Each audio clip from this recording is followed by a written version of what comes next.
Hello everyone and welcome back to my channel.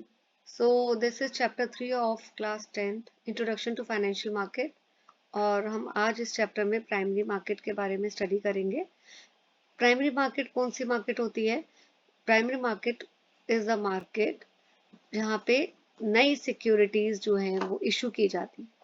तो यहाँ companies जो हैं अगर उनको फंड्स रेज करना है पब्लिक से तो they basically issue the new securities in the market, right? So it is, तो जब भी प्राइमरी मार्केट हम किसको बोलेंगे? प्राइमरी मार्केट वो मार्केट है जहाँ पे नई सिक्योरिटीज इशू की जाती। अभी जो नई सिक्योरिटीज हैं वो फेस वैल्यू में भी हम कंपनी इशू करती है, डिस्काउंट पे भी करती है और प्रीमियम पे भी करती है। फेस वैल्यू का क्या मतलब है? तो इसमें अगर आपको पेपर में ये क्वेश्चन आता है कि फेस वैल्यू किसे बोलते हैं, तो जो नॉमिनल वैल्यू, मैं इसको हाईलाइट कर देती हूँ बेटा, जो नॉमिनल वैल्यू है या जो अमाउंट सिक्योरिटीज में मेंशन किया जाता है उसको हम बोलते हैं face value of the share और डिबेंचर्स।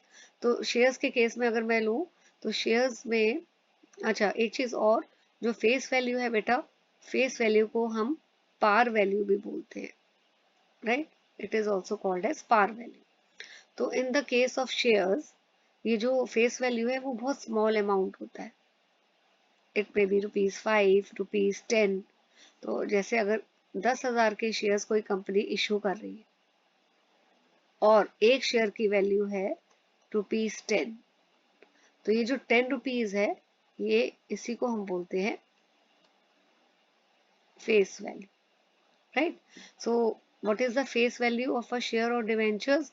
जो भी सिक्योरिटीज में अमाउंट, जो भी सिक्योरिटी का जो अमाउंट होता है, असाइंड होता है उस सिक्योरिटी को, जो अमाउंट या जो नॉमिनल वैल्यू या स्टेटेड अमाउंट होता है उसको हम बोलते हैं फेस वैल्यू, राइट?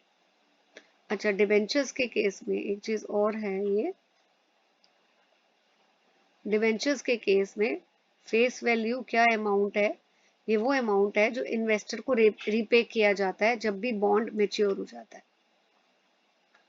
राइट? तो यूजुअली बॉन्ड्स के केस में फेस वैल्यू ₹100 होती है। शेयर के केसेस में जो फेस वैल्यू है वो 5 और 10 होती है। अब what do you mean by premium? जब भी अगर शेयर्स को इश्यू किया जाता है at a price which is higher than the face value, तो उसको हम बोलते हैं shares are issued at a premium. तो डेफिनेशन आपकी ये वाली है जो मैं हाईलाइट कर रही हूँ, ठीक है? जैसे एग्जाम्पल अगर इसका ले लें, अगर हम ₹10 का शेयर है, हम 10 पे इशू ना करके उसको ₹12.5 में कर रहे हैं, तो हम बोलेंगे shares are issued at a premium.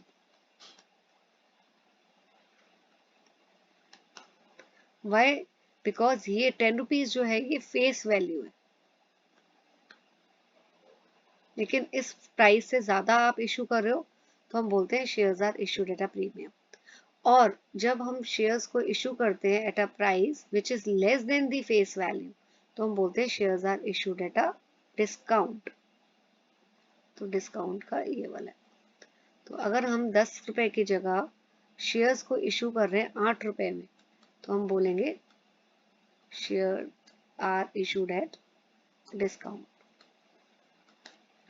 Next question, why do companies need to issue shares to the public? इस क्वेश्चन का मतलब है कि कंपनी को क्यों जरूरत पड़ती है शेयर्स, पब्लिक कंपनीज जो है पब्लिक को क्यों शेयर्स इशू करती है? सी बेसिकली कंपनीज ज्यादातर कौन स्टार्ट करते हैं? प्रोमोटर्स करते हैं। प्रोमोटर्स कौन होते हैं? जो कंपनी को स्टार्ट कर रहे हैं। और जब वो स्टार्ट करते हैं तो वो अपना पैसा, अपनी कैपिटल कंपनी में लगाते हैं, लेकिन कंपनी के लिए वो कैपिटल जो है उतनी काफ़ी नहीं होती है, क्योंकि कंपनी को ग्रो भी करना है, एक्सपेंशन भी करना है, तो उसके लिए काफ़ी फंड्स की ज़रूरत पड़ती है। इसलिए कंपनी क्या करती है कि शेयर्स इशू करती है पब्लिक को, ठीक है? तो इधर मैं इसको लिख के दिखा देती हूँ। कंपनी क्या कर रही है? शेयर्स इशू कर रही है पब्लिक को, और पब्लिक ये शेयर्स खरीद लेती है और कंपनी में पैसा लगा देती है, इन्वेस्ट कर देती है। तो because the company need funds therefore it issue shares to the public. तो अगर इसका पेपर में आंसर आता है, आपको इसका आंसर लिखना है तो मैं हाईलाइट कर देती हूँ, आप उतना लर्न कर लीजिएगा। Public issue is an offer to the public to subscribe to the share capital of the company. Now, what are the different kind of issues? So, first one is initial public offering. तो ये initial public offering, इसका भी 1 marker आपका आ जाता है paper में कि write down the full form of IPO. तो अब इसमें आपको पहले दो चीजें समझनी है कि दो तरह की कंपनीज होती है, एक होती है अनलिस्टेड कंपनी और दूसरी होती है लिस्टेड। अनलिस्टेड कंपनी कौन सी होती है कि जिसने स्टॉक एक्सचेंज में जो रजिस्टर्ड नहीं है, जिनका नाम रजिस्टर्ड नहीं है। अगर उनका नाम रजिस्टर्ड नहीं है स्टॉक एक्सचेंज में, तो वो स्टॉक एक्सचेंज के थ्रू अपने शेयर्स बाय और सेल नहीं कर सकती। तो ऐसी कंपनीज को बोला जाता है अनलिस्टेड कंपनी। तो ये जो अनलिस्टेड कंपनी होती है, ये जब भी फ्रेश इशू कर रही है शेयर्स, या कोई पुराने इनके एग्जिस्टिंग शेयर्स या सिक्योरिटीज है, उनको सेल के लिए ऑफर कर रही है, but for the first time to the public, तो हम उसी को बोलते हैं इनिशियल पब्लिक ऑफरिंग। तो इनिशियल पब्लिक ऑफरिंग में नई सिक्योरिटीज भी इशू होती हैं, सिंपल वर्ड्स में मैं लिख देती हूँ, और पुरानी सिक्योरिटीज जिसको हम एग्जिस्टिंग बोलते हैं, एग्जिस्टिंग सिक्योरिटीज भी इशू होती है। कंपनी फ्रेश सिक्योरिटीज भी ऑफर कर रही है, पुरानी एग्जिस्टिंग सिक्योरिटीज भी पब्लिक को ऑफर कर रही है, but for the first time, पहली बार। सो उसी को हम बोलते हैं इनिशियल पब्लिक ऑफरिंग। सेकंड है follow on public offering, further issue. Further issue का मतलब है कि अब ये कंपनी कौन है, ये लिस्टेड है, ये इसमें इस कंपनी का नाम जो है स्टॉक एक्सचेंज में रजिस्टर्ड हुआ है। तो ये जो लिस्टेड कंपनी है, ये भी क्या कर रही है, ये भी फ्रेश सिक्योरिटीज ऑफर कर रही है, या फिर एग्जिस्टिंग सिक्योरिटीज ऑफर कर रही है, राइट। सो ये ऑलरेडी लिस्टेड कंपनी, ये फर्स्ट टाइम नहीं कर रही है, ये पहले भी जो है पब्लिक को ऑफर कर चुकी है, राइट। तो जब वो फर्स्ट टाइम करती है तो हम बोलते हैं इनिशियल पब्लिक ऑफरिंग। लेकिन फर्दर इशू में वो कंपनी जो है, it is not making the offer for the first time, ये पहले भी ऑफर कर चुकी है। तो यहाँ पे अगर उसको आगे भी कभी और फंड्स की जरूरत पड़ती है, पब्लिक से पैसा चाहिए, तो यहाँ पे भी वो फ्रेश सिक्योरिटीज इशू कर सकती है, या एग्जिस्टिंग सिक्योरिटीज भी पब्लिक को इशू कर सकती है। Now third is right issue. Right issue क्या होता है बेटा? राइट इशू में आपको जो है, यहाँ पे भी ये कंपनी लिस्टेड है, लिस्टेड का मतलब है स्टॉक एक्सचेंज में इसका नाम ऑलरेडी रजिस्टर्ड है, राइट। सो राइट इशू में जो कंपनी है वो क्या करती है, वो फ्रेश सिक्योरिटीज देती है एग्जिस्टिंग शेयर होल्डर्स को, जो कंपनी के पुराने शेयर होल्डर्स हैं, ठीक है, उनको जो है फ्रेश सिक्योरिटीज इशू करती है। तो इसमें जो एग्जिस्टिंग शेयर होल्डर्स होते हैं उनके पास राइट्स होता है इसको खरीदने का, बट कंपनी उनको फोर्स नहीं कर सकती है कि वो खरीदे। ये एग्जिस्टिंग शेयर होल्डर्स के ऊपर होता है, अगर वो चाहे तो वो ये वाले शेयर्स खरीद सकते हैं। लेकिन उनको फायदा क्या होता है, अगर वो ये वाले शेयर्स खरीदते हैं एग्जिस्टिंग शेयर होल्डर, उनको ये शेयर्स जो हैं एट अ डिस्काउंटेड प्राइस मिलता है, ठीक है। सो इसलिए राइट इश्यूज का जो मतलब है वो यही है कि जो एग्जिस्टिंग शेयर होल्डर्स जो हैं उनको नए शेयर्स कंपनी ऑफर करती है, but at a discounted price. Now fourth is preferential issue. Preferential issue क्या है?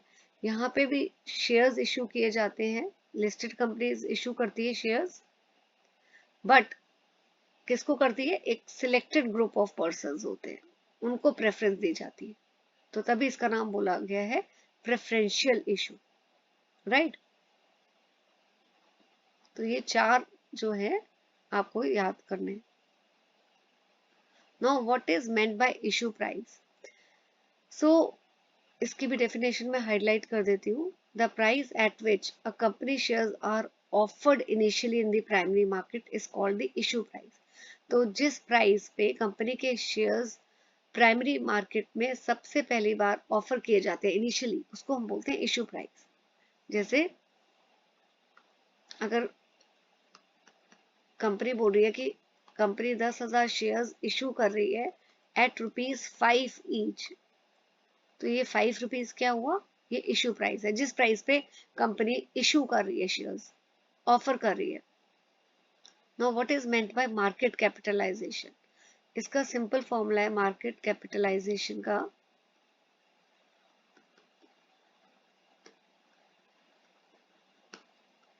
It is the number of shares into share price, जिसको मार्केट प्राइस भी बोला जाता है। तो ऐसे कंपनी की जो मार्केट वैल्यू है वो हम निकाल सकते हैं, राइट। तो अगर कंपनी के शेयर्स हैं सपोज 120 और शेयर प्राइस है ₹100, तो मार्केट कैपिटलाइजेशन या मार्केट वैल्यू कितनी हो गई? 12,000, राइट। तो इसका भी अगर डेफिनेशन पेपर में आती है तो आप ये वाली डेफिनेशन लिख सकते हो। Market value is calculated by multiplying the current share price by the number of shares in issue, this one। तो यही जो डेफिनेशन है इसको मैंने इस पर्टिकुलर फॉर्मूले की फॉर्म में लिखा हुआ है, राइट। नेक्स्ट क्वेश्चन पे आते हैं हम। What is the difference between public issue and private placement? So public issue में क्या है कि जब भी कंपनी शेयर्स इशू करती है to the entire general public, to the public, तो उसको हम बोलते हैं पब्लिक इशू। यहाँ पे कंपनी ना एक पर्टिकुलर ग्रुप ऑफ लोगों को नहीं इशू कर रही, जनरल पब्लिक को इशू कर रही है, तो उसी को हम बोलते हैं पब्लिक इशू। लेकिन जब अगर कंपनी इशू कर रही है shares to a selected group of people, तो उसको बोलते हैं private placement, right. Public issue की डेफिनेशन ये है। मैं कलर चेंज कर देती हूँ हाइलाइटर का, ताकि आपको पता लग जाएगा प्राइवेट प्लेसमेंट की डेफिनेशन यहाँ तक है, right. Now initial public offer तो आपको पता ही लग गया है कि कंपनी जो है यहाँ पे शेयर्स इशू कर रही है पब्लिक को for the very first time, very first time. But the company can issue both fresh securities, company fresh securities भी इशू कर सकती है, और it can issue as existing securities also to the public but for the first time। ये हम पहले ही starting में मैं बता चुकी हूँ। Now who decide the price of share? देखिए इसमें सेबी जो है कोई भी सेबी का कोई रोल नहीं है प्राइस फिक्सेशन में। शेयर्स का जो भी प्राइस होता है उसमें सेबी का कोई रोल नहीं है। तो यहाँ पे कंपनी और मर्चेंट बैंकर होते हैं, ठीक है, लेकिन उनको क्या है पूरी डिटेल्स बतानी होती है कि किस तरह इशू प्राइस जो है वो डिसाइड किया गया।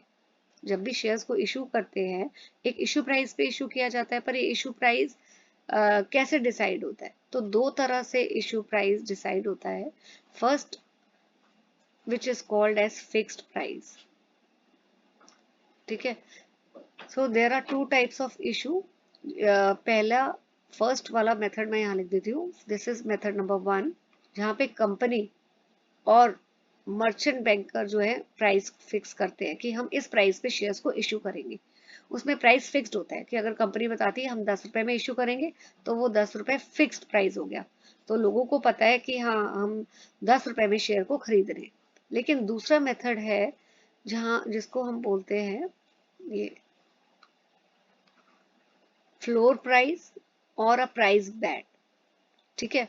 तो कंपनी और लीड मैनेजर क्या करते हैं, वो लोगों को बता देते हैं ये फ्लोर प्राइस है, या एक प्राइस बैंड दे देते हैं ठीक है। प्राइस बैंड क्या है मैं बता देती हूँ। इसमें अभी आपको ये थोड़ा सा कॉम्प्लिकेटेड लग रहा है, जैसे ये 100 से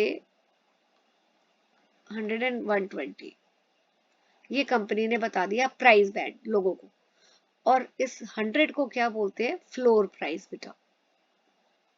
इस 100 को बोलते हैं फ्लोर प्राइस। प्राइस बैंड का मतलब होता है ये रेंज बता दी पूरी, रेंज कितनी है,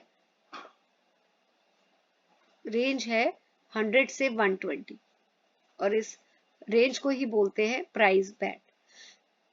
और ये 100 रुपीज है फ्लोर प्राइस, जिसको बोलते हैं मिनिमम प्राइस भी। और ये जो 120 है ये मैक्सिमम प्राइस होता है, जिसको कैप प्राइस भी बोलते हैं, कैप प्राइस।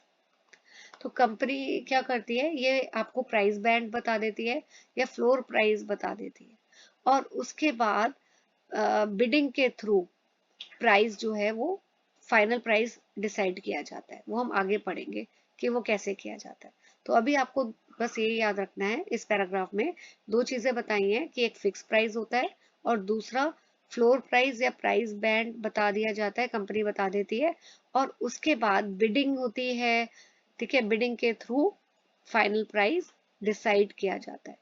तो सेकंड मेथड को बोलते हैं price discovery through book building process. तो अभी सिर्फ आपको इतना याद करना है, फर्स्ट इज फिक्स्ड प्राइस, इसको हाईलाइट कर देती हूँ।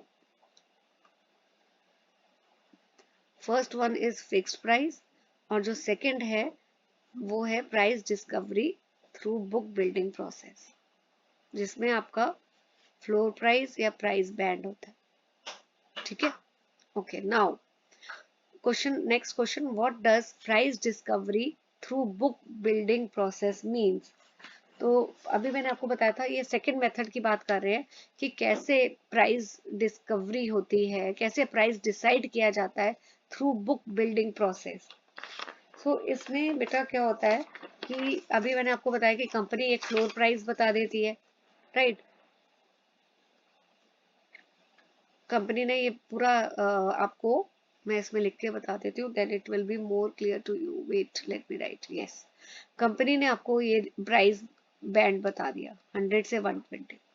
तो अब ये इसमें 100 क्या है, फ्लोर प्राइस है, मिनिमम प्राइस है, राइट। कंपनी ने बता दिया मिनिमम प्राइस है। अब क्या करेंगे, आईपीओ ओपन हो जाता है। आईपीओ ओपन होने का मतलब है कि लोगों को इनवाइट करा जाता है, कंपनी इनवाइट करती है पब्लिक को, राइट।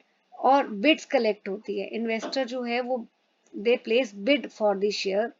तो बिड का मतलब क्या होता है, जैसे आपने सुना होगा ऑक्शन में, जैसे हम अगर कभी कोई नीलामी होती है तो कोई घर नीलामी के लिए रख दिया जाता है, तो बहुत सारे लोग बोली लगाते हैं, जिसको बोलते हैं बिडिंग।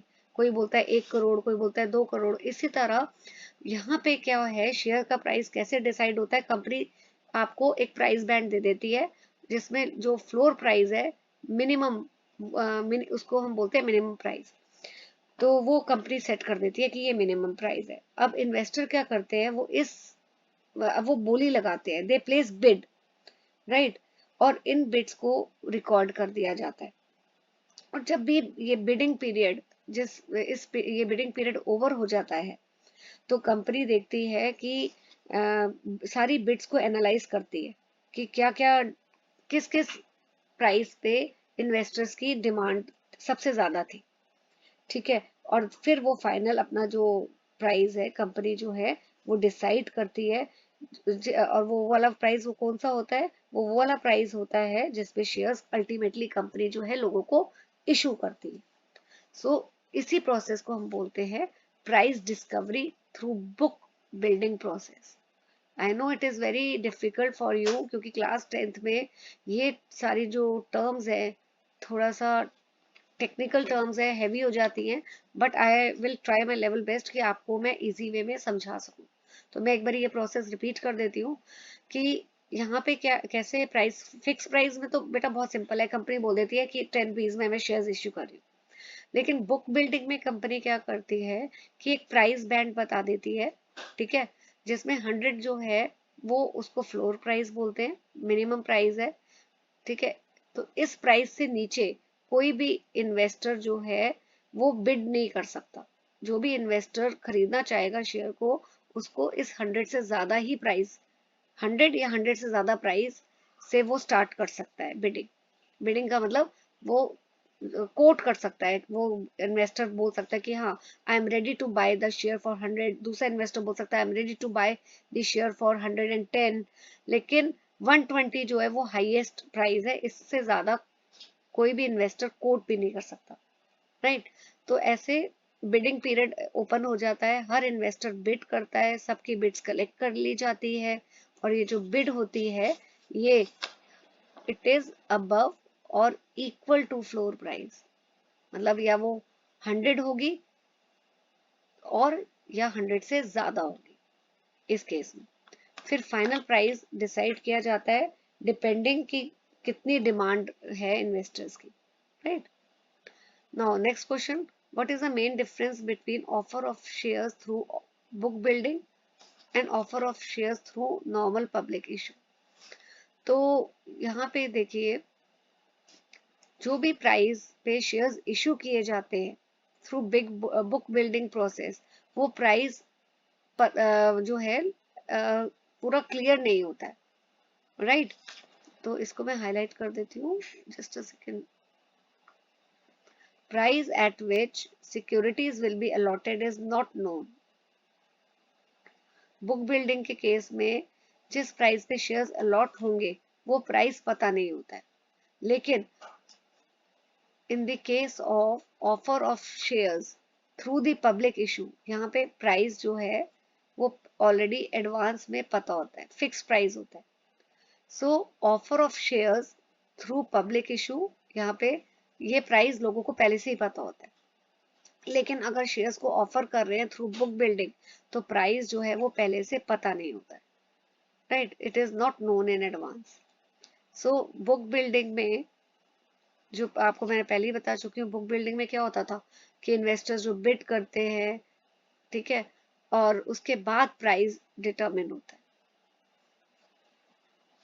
सो ये चीज आपको ध्यान रखनी है। Next is what is cut off price. Cut off price किस में कौन सा होता है? तो बुक बिल्डिंग में जब सारे बिडिंग क्लोज हो जाती है, तो एनालाइज किया जाता है कि इन्वेस्टर ने कितने क्या बिडिंग सब इन्वेस्टर्स ने की है, किस प्राइस पे डिमांड ज्यादा है। So then actual price is determined, और जिस प्राइस में जो एक्चुअल प्राइस डिसाइड हो जाता है उसके बाद, और उस प्राइस डिसाइडेड प्राइस में जो शेयर्स इशू किए जाते हैं, उस इशू प्राइस को बोलते हैं कट ऑफ प्राइस, ठीक है। जैसे मैं एग्जांपल के थ्रू आपको समझा देती हूँ। जैसे ऊपर वाले एग्जांपल में मैंने बोला था ये है। अब सपोज सभी इन्वेस्टर्स ने सबसे ज्यादा 115 पे सबसे ज्यादा डिमांड आई है, सारे इन्वेस्टर्स ने जो प्राइस बिड किया है वो है 115। तो कंपनी ने बाद में डिसाइड किया सबसे ज्यादा डिमांड 115 पे है, तो चलो यही प्राइस पे हम लोगों को शेयर्स इशू कर देते हैं। तो ये इशू प्राइस हो जाता है, और इसी इशू प्राइस को हम बोलते हैं cut off price. Okay, what is the floor price? Floor price मैंने अभी आपको बताया है। फ्लोर प्राइस क्या होता है? Minimum price. So what is price band in a book build IPO? Price band मैंने आपको अभी वो भी बताया था कि प्राइस बैंड क्या होता है। ये एक रेंज होती है फ्लोर प्राइस और जिसमें कैप प्राइस होता है। फ्लोर प्राइस जो है वो मिनिमम होता है, और कैप प्राइस क्या होता है बेटा? मैक्सिमम प्राइस होता है, ठीक है। सो इन दोनों में जो स्प्रेड होता है, कि यहाँ पे इसको भी हाईलाइट, मैं इंपॉर्टेंट जितनी भी लाइंस है उसको हाईलाइट भी करती जा रही हूँ। ये जो फ्लोर प्राइस और कैप प्राइस में स्प्रेड होता है, it should not be more than 20%। इसका क्या मतलब है कि अगर फ्लोर प्राइस 100 है, तो कैप प्राइस 120 से ज्यादा नहीं हो सकता। 20% ही इसमें जो है स्प्रेड होता है, right. Now who decide the price band? So it is up to the company.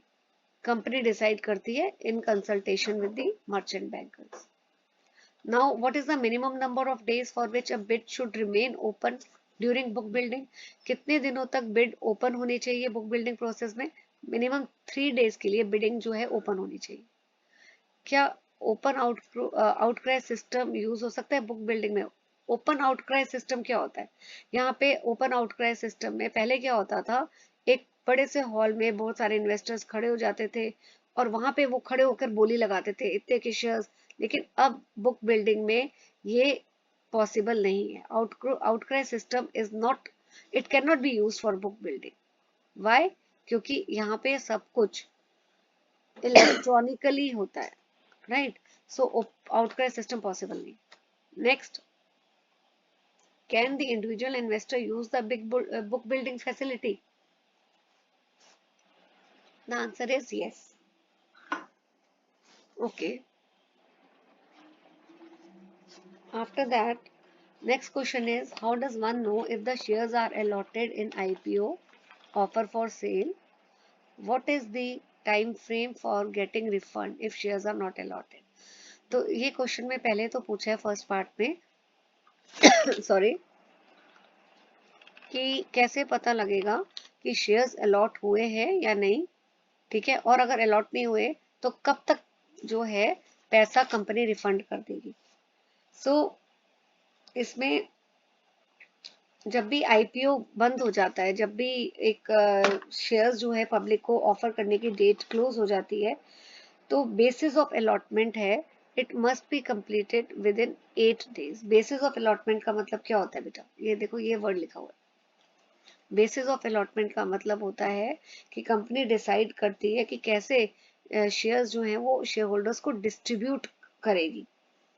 ठीक है, जिन्होंने भी अप्लाई किया है, सॉरी, इन्वेस्टर्स को कैसे डिस्ट्रीब्यूट करेगी शेयर्स. सो कंपनी डिसाइड करती है how IPO shares will be distributed among the investor. तो ये जो बेसिस ऑफ अलॉटमेंट है, ये 8 दिन के अंदर कंप्लीट हो जाना चाहिए from the issue close date, right? So अगर शेयर्स अलॉट हो जाते हैं, अगर कंपनी जो है शेयर्स अलॉट करती है, तो शेयर्स जो है इन्वेस्टर के डीमैट अकाउंट में क्रेडिट हो जाते हैं. और अगर कंपनी इन्वेस्टर को शेयर नहीं अलॉट करती, तो रिफंड जो है it should be done with in next 2 working days.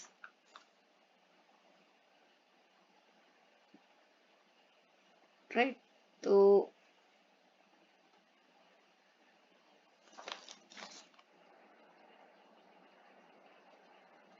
Right, ये रहा.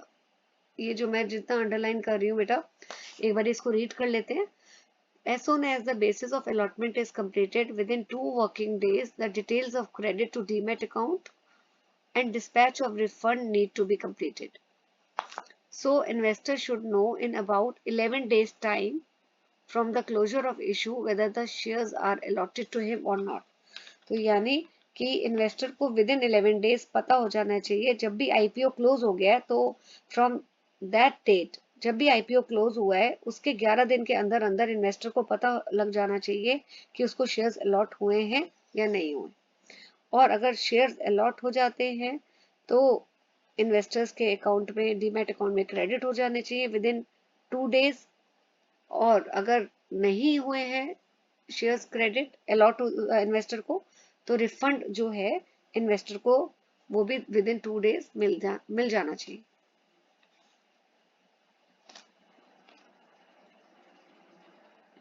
Now, how long does it take to get the shares listed after issue? So 12 working days. Answer. What is the role of registrar to an issue? Registrar का क्या role है, इसको भी मैं highlight कर देती हूँ.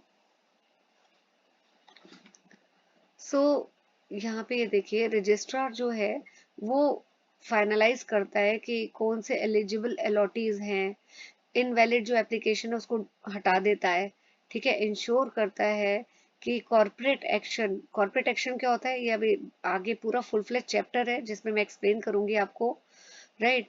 तो रजिस्ट्रार इंश्योर करता है कि जिसके शेयर्स डीमैट अकाउंट में क्रेडिट होने चाहिए थे, वो क्रेडिट हो गए या नहीं. ठीक है, और जिसको रिफंड मिलना चाहिए था, वो उनको रिफंड, जिनको मतलब कि शेयर्स अलॉट नहीं हुए तो क्या उनको रिफंड मिल गया या नहीं मिल गया, तो ये सब रजिस्ट्रार का काम है। तो ये जो मैं अंडरलाइन हाईलाइट कर रही हूँ इसको आप कर लीजिए।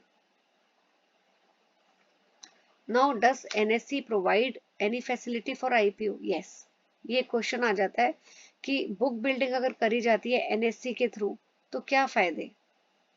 अगर बुक बिल्डिंग, एनएससी क्या है बेटा? National Stock exchange, right. NSC जो है it operates fully automated screen based bidding system. यहाँ पे जो बिडिंग होती है वो स्क्रीन बेस्ड होती है बेटा, ठीक है, इलेक्ट्रॉनिकली होती है। सो एक आपका वन मार्कर और पेपर में आता है कि यू आर नीट की फुल फॉर्म क्या है, ये रहा। नीट की फुल फॉर्म है national, this is exchange for automated trading.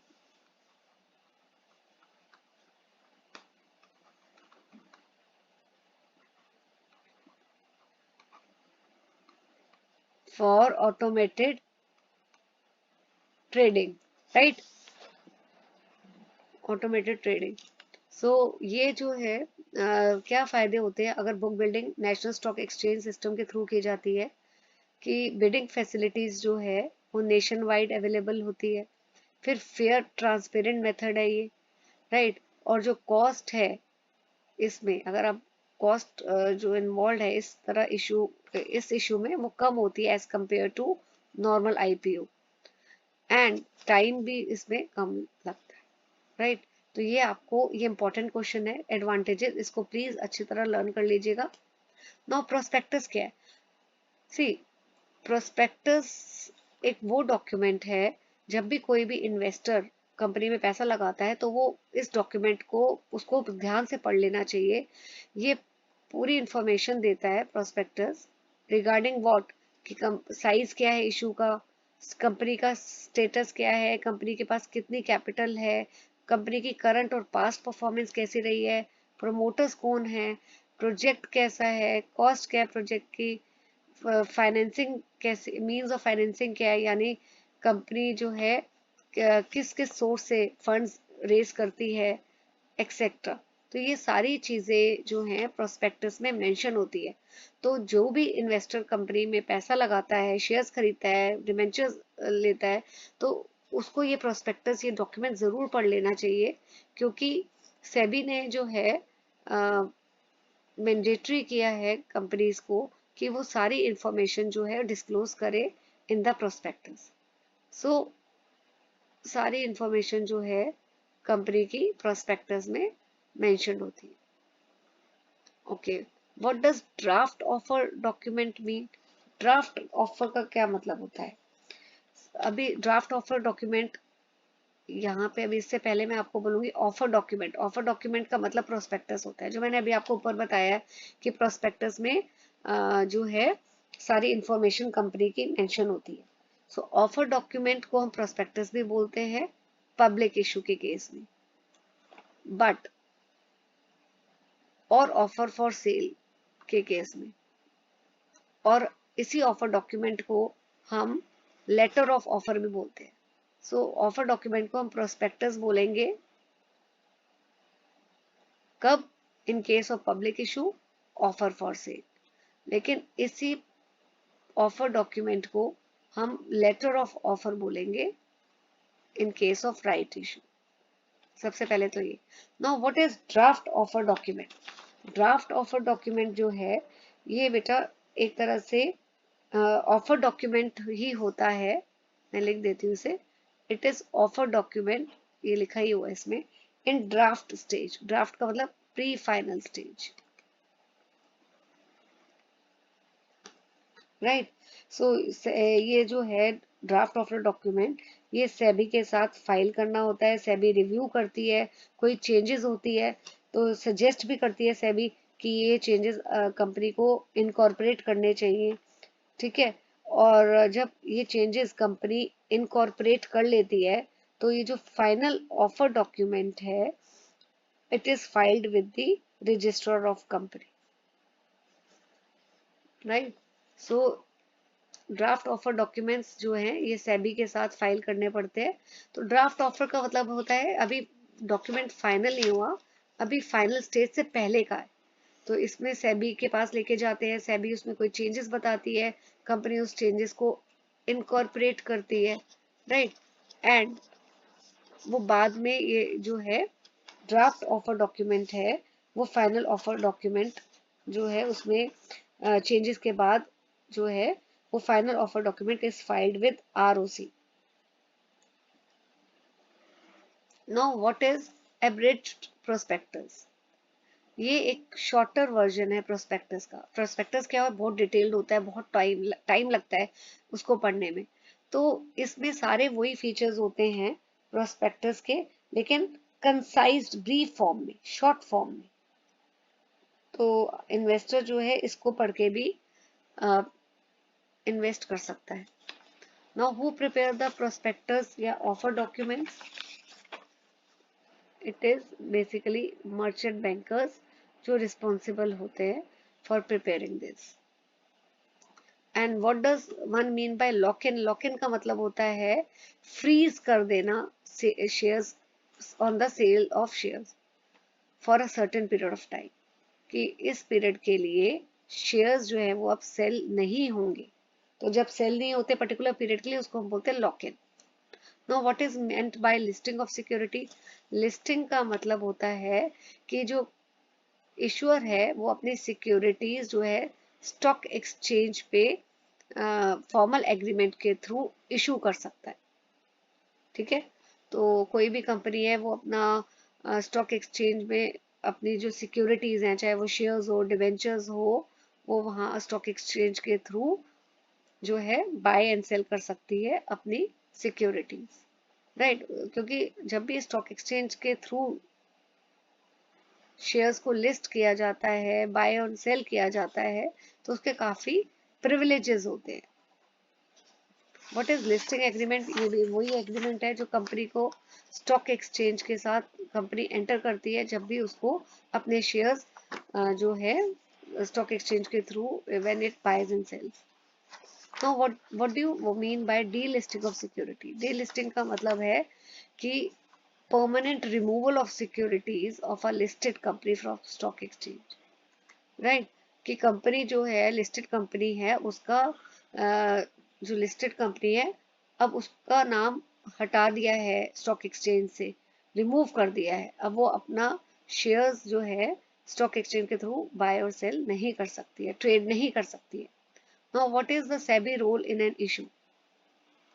सी, कोई भी कंपनी जो पब्लिक इशू कर रही है, राइट, या फिर लिस्टेड कंपनी जो है जिसके वैल्यू जो 50 लाख से ज्यादा है, they have to file a draft of a document with SEBI.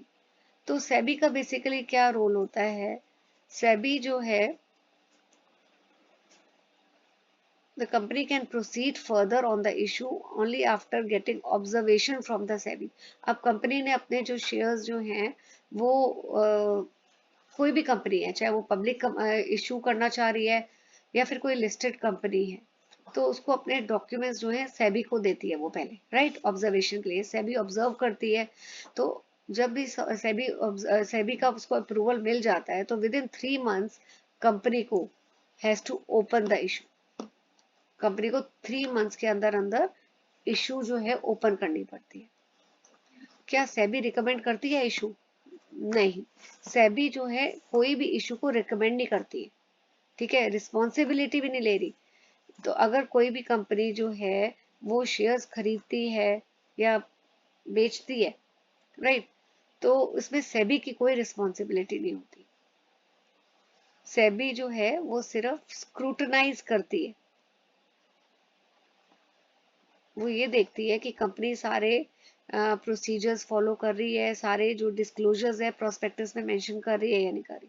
But SEBI की कोई रिस्पॉन्सिबिलिटी नहीं होती है अगर इन्वेस्टर के साथ कोई फ्रॉड होता है तो। So does SEBI tag makes one money safe? देखो, इन्वेस्टर्स की खुद ही की रिस्पॉन्सिबिलिटी होती है। इन्वेस्टर जो है उसको बहुत इन्फॉर्म डिसीजन लेना चाहिए जब भी वो अपना पैसा किसी भी कंपनी में लगाता है। तो सेबी जो है वो किसी के साथ एसोसिएट नहीं करती। राइट। वो किसी भी इशूअर के साथ, किसी भी कंपनी के साथ एसोसिएट नहीं करती। एंड वो it also do not take guarantee for the funds that the investor invest. Now, foreign capital issuance. कोई भी कंपनी जो इंडिया में है, क्या वो फॉरेन करेंसी में पैसा रेज कर सकती है? Yes, it can. There are two ways. First is ये वाला, फर्स्ट आपका है issue of foreign currency convertible bonds, जिसको यूरो इश्यूज भी बोलते हैं। और सेकंड है आपका ये वाला, issue of ordinary shares through global depository receipts, American depository receipts. ये थोड़ा सा आपको टफ लगेगा क्योंकि अब इट इज वेरी आगे डिटेल में हम पढ़ेंगे 11th-12th में। Now what is American depository receipt? So ADR की आपको फुल फॉर्म आनी चाहिए, अमेरिकन डिपॉजिटरी रिसिप्ट। और ADS, that is American depository shares. तो शेयर्स को जब भी हेल्ड किया जाता है इन अ सर्टिफिकेट फॉर्म, ये जो शेयर्स होते हैं अमेरिकन डिपॉजिटरी शेयर्स, इनको सर्टिफिकेट की फॉर्म में हम लोग होल्ड करते हैं, तो सर्टिफिकेट्स को ही बोलते हैं अमेरिकन डिपॉजिटरी रिसिप्ट्स। अब ये होते क्या है बेटा, देखिए एडीएस है क्या, इसको मैं एक बार ही लिख के आपको बता देती हूँ। सॉरी, नीचे हो गया है, जस्ट वेट। यस, तो एडीएस क्या है? एडीएस एक तरह से शेयर्स हैं फॉरेन करेंसी में। तो इसको आप सिंपल ये भी कर सकते हैं, एडीएस तो देखो शेयर्स है, ठीक है। और एडीआर क्या है? ये सर्टिफिकेट्स है एक तरह, राइट। सो ये कहाँ पे ट्रेड होते हैं? ओनली इन यूएस, अमेरिका में ही ट्रेड होते हैं। और कौन से इन्वेस्टर इनको यूज करते हैं? अमेरिकन इन्वेस्टर्स,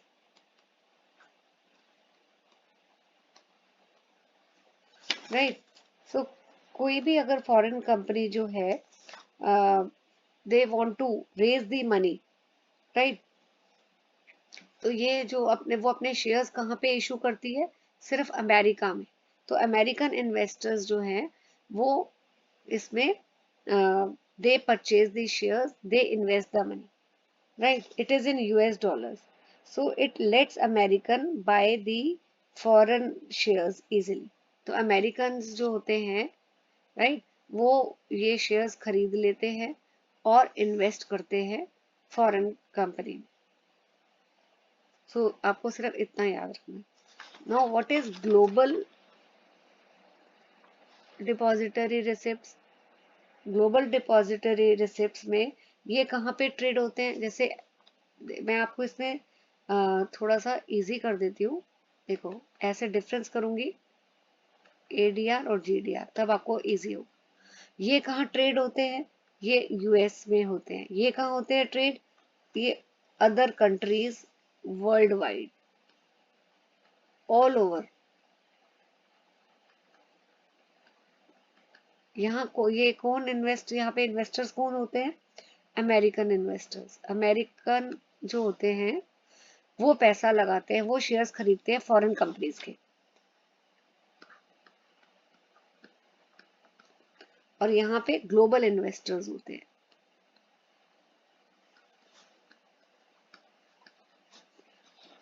ठीक है। तो जीडीआर क्या होता है? जब भी कोई कंपनी जो है they want to raise the money from the other countries, तो वो अपने शेयर्स इशू करती है, ठीक है। एंड बाकी जो इन्वेस्टर्स हैं, ग्लोबल इन्वेस्टर्स, वो शेयर्स खरीदते हैं और पैसा इन्वेस्ट करते हैं, ठीक है। ये they are traded in international market. ये सिर्फ अमेरिका में ट्रेड होते हैं, एडीआर अमेरिका में ट्रेड होते हैं, यूएस में, ठीक है। ये आप लिख सकते हो, GDR are traded in international market.